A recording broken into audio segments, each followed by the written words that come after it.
Om Swastiastu, Om Wignamastu, Namasidam, Om Anubadrah, Kratawayantu, Wiswata. Semoga segala pikiran yang baik datang dari segala arah. Selamat malam pendengar Radio Republik Indonesia dimanapun Anda berada, terutama kepada umat Dharma yang masih saja setia mendengarkan RRI Memuju pada malam hari ini. Saya berharap Anda semuanya berada dalam kondisi baik-baik saja dan selalu sehat. Kita berjumpa saudara di dalam mimbar Gema Hindu kali ini bersama saya, Wayan Buja, selaku Ketua Parisade Hindu Dharma Indonesia Kabupaten Mamuju, yang akan menemani Anda kurang lebih 30 menit ke depannya. Dan pada malam hari ini saudara, kita akan mencoba untuk mengangkat tema pupuklah kasih, hilangkan kebencian. Jadi ya, yang kita garis bawahi di sini adalah kasih dan kebencian. Umat Dharma yang berbahagia, di dalam ajaran Hindu kita, ungkapan pupuklah kasih, hilang kebencian itu adalah inti dari banyak prinsip spiritual. Praktik ini berasal dari ajaran Weda, juga dari Bhagavad Gita dan filsafat yoga yang menekankan pada pengembangan kasih universal yang sering kita menyebutnya dengan nama Maitri, dan non kekerasan. Ya, kita juga sering menyebutnya dengan ahimsa. Ada perhiasan yang tetap bagi manusia. Maksud saya adalah ada perhiasan yang tetap bagi manusia, yaitu perhiasan yang tetap itu kedermawanan untuk tangan kita. Kemudian mendengarkan kemuliaan Tuhan untuk telinga kita, dan juga berkata yang benar untuk mulut kita. Umat Dharma harus paham bahwa kasihlah yang mampu menghubungkan dua pribadi, dan juga berdasarkan kasih juga maka seluruh masyarakat dapat saling terhubung dengan harmoni. Jadi tidak mungkinlah kebencian dapat menghubungkan kita kepada sesama kita. Saudara dan umat Dharma yang sama berbahagia, cinta kasih dalam Hindu itu memerlukan refleksi yang sangat mendalam dan implementasi nyata dalam ranah kehidupan dengan ketulusan. Sesuatu yang menjadi objek dari cinta kasih adalah semua ciptaan dari Sang Yang Widewasa. Ajaran cinta kasih tersebut diimplementasikan dalam interaksi sosial yang religius, yaitu antara pawongan, hubungan sesama manusia, kemudian ada pelemahan, hubungan manusia dengan lingkungan, dan yang terakhir ada parahyangan, hubungan manusia dengan Tuhan Yang Maha Kuasa. Ketiga hal ini saudara kita kenal dengan istilah Trihita Karana, yang sudah kita pernah bahas beberapa pertemuan kita yang lampau. Jadi adapun yang mendasari cinta kasih adalah ajaran menyatakan bahwa aku adalah kamu. Maknanya lantas dikembangkan lagi menjadi engkau adalah dia, atau dia adalah mereka. Dan sering juga kita menyebutnya dengan Tatwam Masi, yang dinyatakan ini di dalam kitab Chandyoga Upanishad. Kalau saja umat Dharma sekalian sering mendengarkan istilah-istilah seperti Trihita Karana, kemudian Tatwamasi. Nah, ini adalah dasar daripada kasih di dalam pengejawantahannya dalam kehidupan kita. Di dalam mengasihi sudah terkandung makna mencintai, saudara. Cinta adalah perasaan kepada kesenangan, kesetiaan, dan kepuasan terhadap suatu objek. Sedangkan kasih adalah perasaan yang tulus terhadap objek tersebut. Jadi itu bedanya cinta dengan kasih. Kemudian jika perbedaan signifikan di antara keduanya terletak dalam kesanggupan dan kemampuan kita untuk memahami hakikatnya. Sesuatu yang menjadi objek dari cinta kasih adalah semua ciptaan daripada Sang Hyang Widi. Ciptaan Tuhan dapat digolongkan dalam tingkatan sesuai eksistensi atau kemampuannya. Yang pertama, saudara, ada eka pramana, di mana makhluk hidup yang hanya memiliki satu aspek kemampuan berupa bayu atau tenaga, seperti halnya tumbuh-tumbuhan. Semua jenis tumbuhan dia termasuk ke dalam eka pramana, karena tumbuh-tumbuhan itu hanya bisa bergerak, dia tidak bisa berpikir, dia juga tidak bisa berbicara. Yang kedua, kita lihat eksistensi daripada tingkatan sesuai dengan kemampuan itu adalah dwi pramana, yaitu makhluk hidup yang memiliki dua aspek kemampuan berupa bayu dan sabda, yaitu dia memiliki tenaga. Sabda itu adalah bicara, seperti halnya binatang. Binatang dia hanya bisa bergerak dan berbicara atau berbunyi, tapi dia tidak bisa berpikir. Nah, kalau kita langsung lanjutkan kembali, maka kita akan mendapatkan tripramana, yaitu makhluk hidup yang memiliki tiga aspek kemampuan berupa bayu, yaitu gerak, sabda adalah ucapan, dan idep adalah pikiran, seperti halnya kita semua. Itulah, saudara, kenapa manusia itu adalah makhluk yang paling tinggi di antara semuanya, karena kita memiliki tripramana tadi, bayu, sabda, dan idep.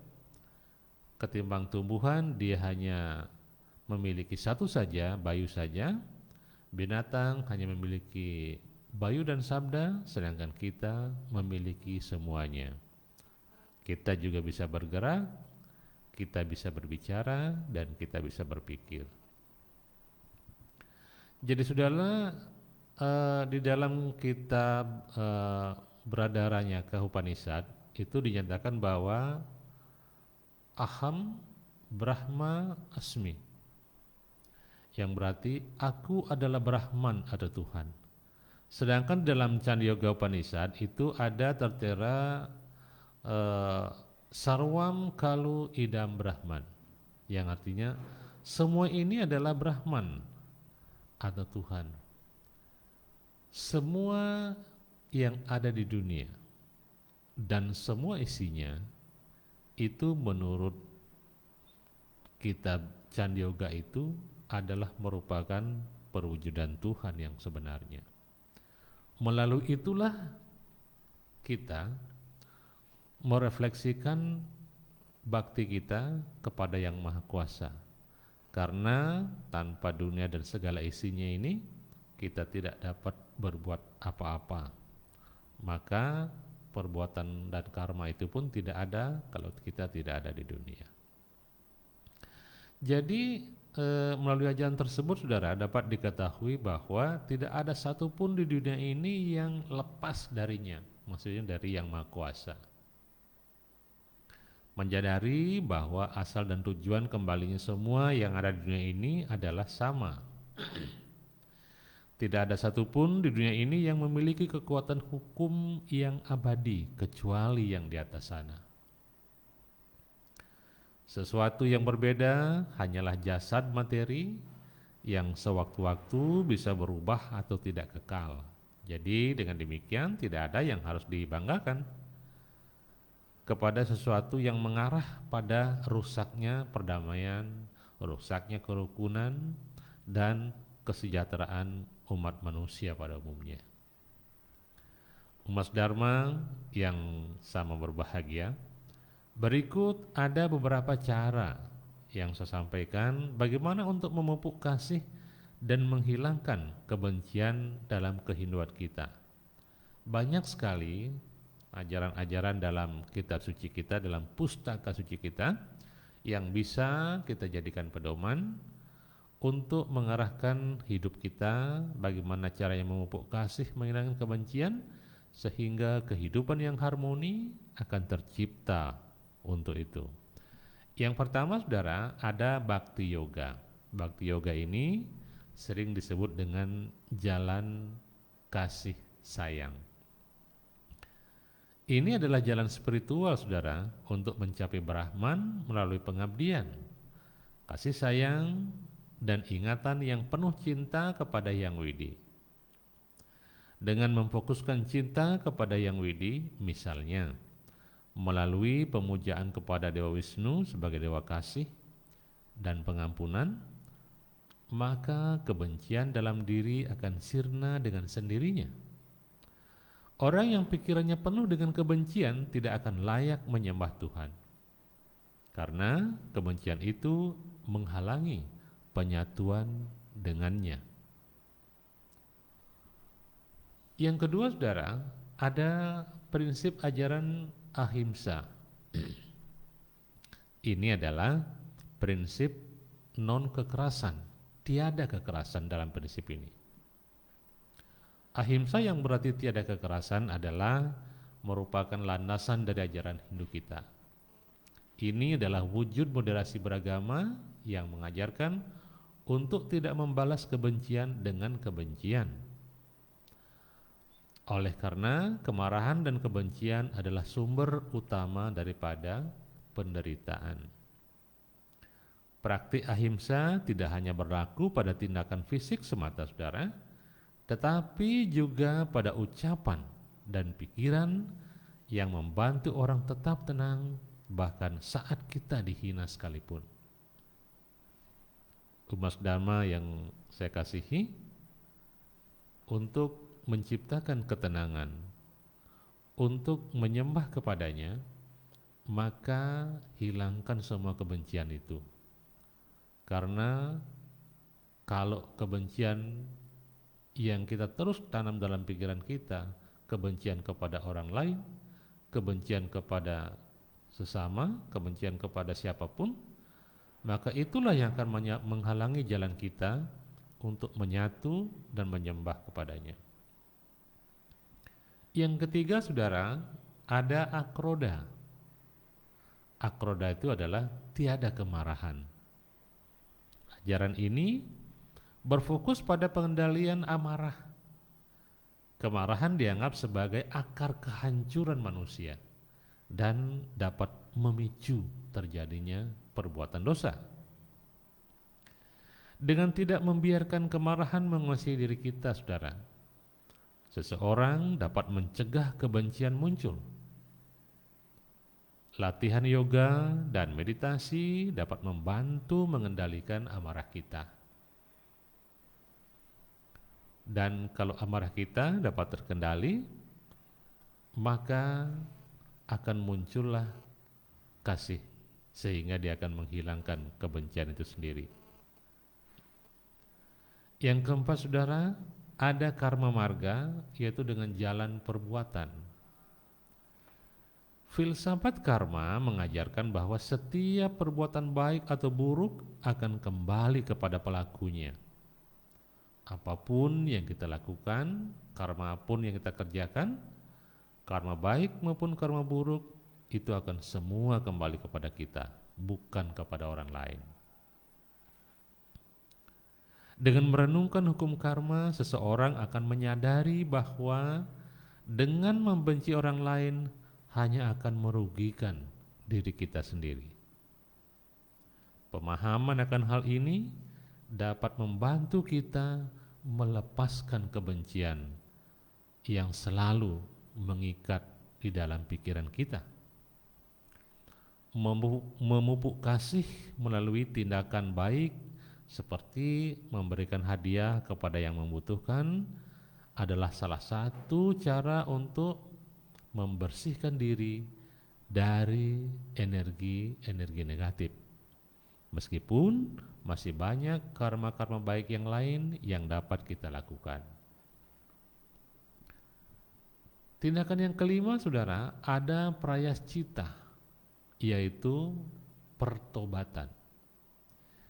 Jika saja seorang telah melakukan kesalahan yang disengaja ataupun tidak, Hindu mengajarkan cara untuk bertobat yang membantu membersihkan hati dan perasaan negatif seperti kebencian itu sendiri. Pertobatan bisa dilakukan dengan mengakui kesalahan, melaksanakan puasa, berdoa, atau memberikan sedekah kepada yang berhak. Yang selanjutnya boleh juga, yang keenam, melalui doa dan mantra. Mantra seperti Gayatri Mantra diyakini sebagai mantra yang kuat untuk memberikan ketenangan pikiran.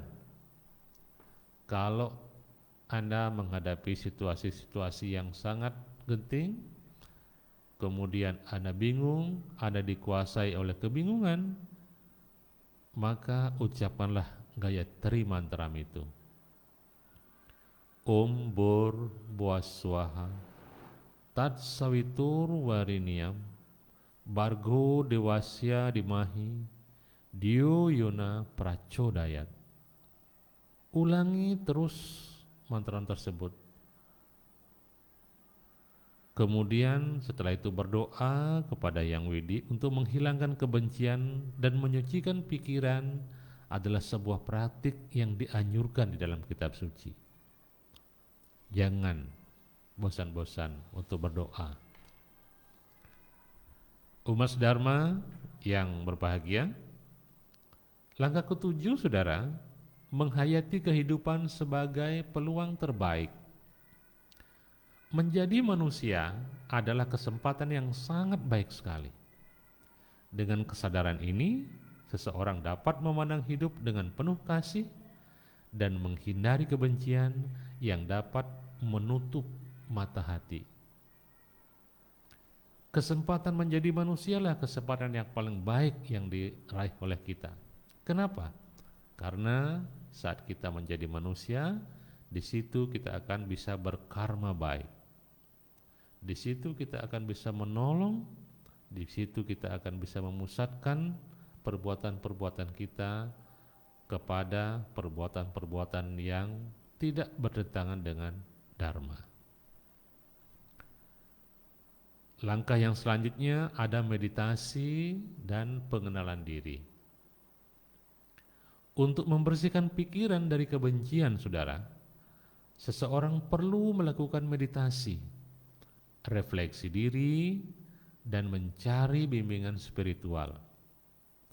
Latihan ini memungkinkan individu untuk melihat diri mereka sendiri dari mengatasi sumber kebencian di dalam dirinya. Sehingga kalau semua itu dapat kita lakukan, diharapkan semua sifat-sifat negatif kita, termasuk kebencian, akan berkurang di dalam diri kita dan secara perlahan-lahan akan menimbulkan kasih itu sendiri. Sebab kalau hati kita, pikiran kita, kemudian ucapan kita dan tindakan kita didasari oleh sebagian besar kebencian, maka tidak akan ada tempat kasih untuk bersemayam di dalamnya. Maka dengan demikian, singkirkan dulu hal-hal yang seperti itu dengan cara-cara yang sudah saya paparkan tadi. Umat Dharma yang saya hormati, jalan terbaik adalah mensinergikan, saudara, antara emosi spiritual dengan sikap rasional. Relevansi keseimbangan cinta kasih dengan era modern dalam hal ini lebih difokuskan kepada peningkatan kualitas sumber daya manusia yang memegang teguh nilai-nilai ketuhanan dan kemanusiaan. Keseimbangan ini sangat penting, saudara, bagi terjaganya harmoni kehidupan yang di dalamnya hidup beragam makhluk ciptaannya. Jadi sekali lagi, keseimbangan antara ketuhanan dengan kemanusiaan ini harus diseimbangkan. Saling mencintai dan mengasihi satu sama lain tanpa memandang perbedaan fisik akan memberikan keseimbangan cinta kasih. Di dalam kitab Yajurveda di pasal 32:8 menyatakan bahwa saatah protasca wibu prajasu, yang berarti Tuhan terjalin dalam makhluk yang diciptakannya. Berdasarkan ajaran ini, saudara, dapat dipahami bahwa Tuhan memanifestasi dalam makhluk yang diciptakannya. Dikarenakan manusia adalah bagian dari makhluk ciptaan itu, sewajarnya jika manusia turut aktif dalam menjaga keseimbangan cinta kasih itu secara tulus dan tanpa melihat dan memandang bentuk fisik. Saudara dan umat Dharma, cinta kasih juga harus selalu ada dalam ruang keluarga. Satu hal utama mengenai konsep cinta dalam keluarga yang disebutkan dalam kitab Weda adalah keterbukaan. Anggota keluarga harus dapat menciptakan keselarasan dan kesesuaian sesuai dengan reta atau hukum abadi. Pada Atharvaveda bab 3 di sloka 30 menyatakan perkataan pendeta kepada kelompok keluarga sebagai berikut.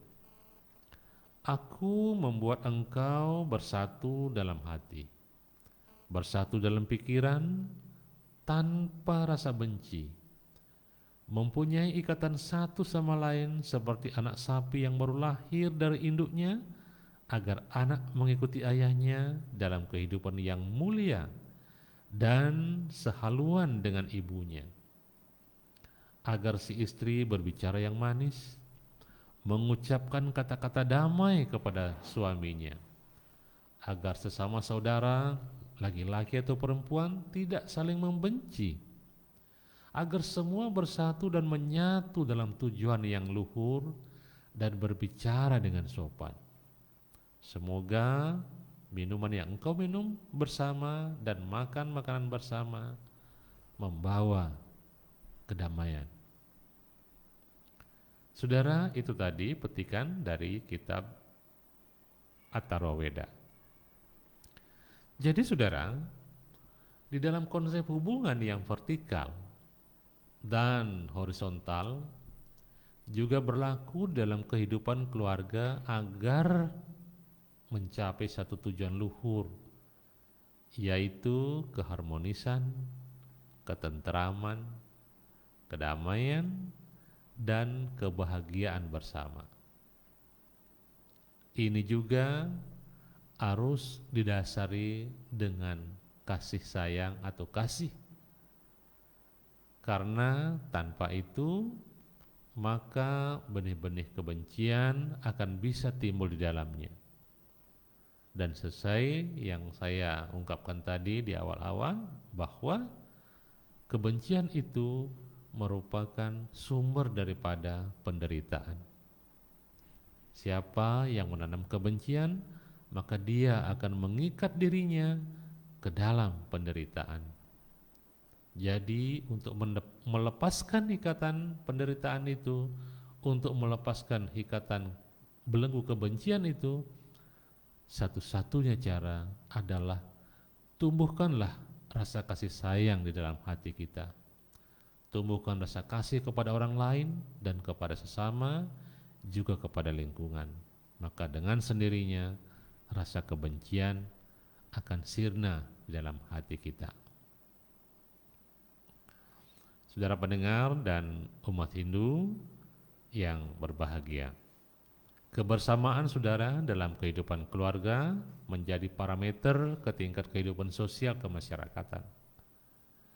Jadi dengan demikian, ajaran cinta kasih Hindu mengantarkan manusia ke dalam kehidupan damai, tentram, harmoni, dan diliputi rasa kepedulian terhadap sesama manusia dan makhluk hidup. Saudara pendengar dan umat Hindu yang saya hormati, saya tekankan kembali, mari kita bersama-sama dan membiasakan diri kita untuk selalu menjaga sikap yang baik, kemudian senantiasa menumbuhkan sikap dan kasih sayang. Kembangkan sikap itu kepada sesama, kepada lingkungan, dan kepada siapapun, dengan tanpa memandang keadaan, latar belakang, dan sebagainya. Dengan cara demikian, maka secara perlahan namun pasti kita akan dapat menghilangkan dan mengikis rasa kebencian yang saya katakan tadi, sewaktu-waktu akan dapat mengikat dan mengekang kita, sehingga kebencian itu akan menghalangi kita untuk menyatu dan menuju serta menyembah kepada Brahman itu sendiri. Saudara pendengar, umat sedharma yang berbahagia, demikian kebersamaan kita pada malam hari ini. Sampai berjumpa kembali di edisi selanjutnya. Semoga saja apa yang saya sampaikan dapat dipahami dan kita sama-sama melaksanakannya pada malam hari ini dan seterusnya. Tentu saja untuk kita, untuk umat sedharma semuanya, di dalam menciptakan harmoni di dalam kehidupan. Saudara pendengar, dengarkan terus Radio Republik Indonesia Mamuju melalui aplikasi RRI Digital atau di website rri.co.id. Selamat malam saudara, dan sampai jumpa. Saya akhiri dengan Paramasanti. Om Santi Santi Santi Om.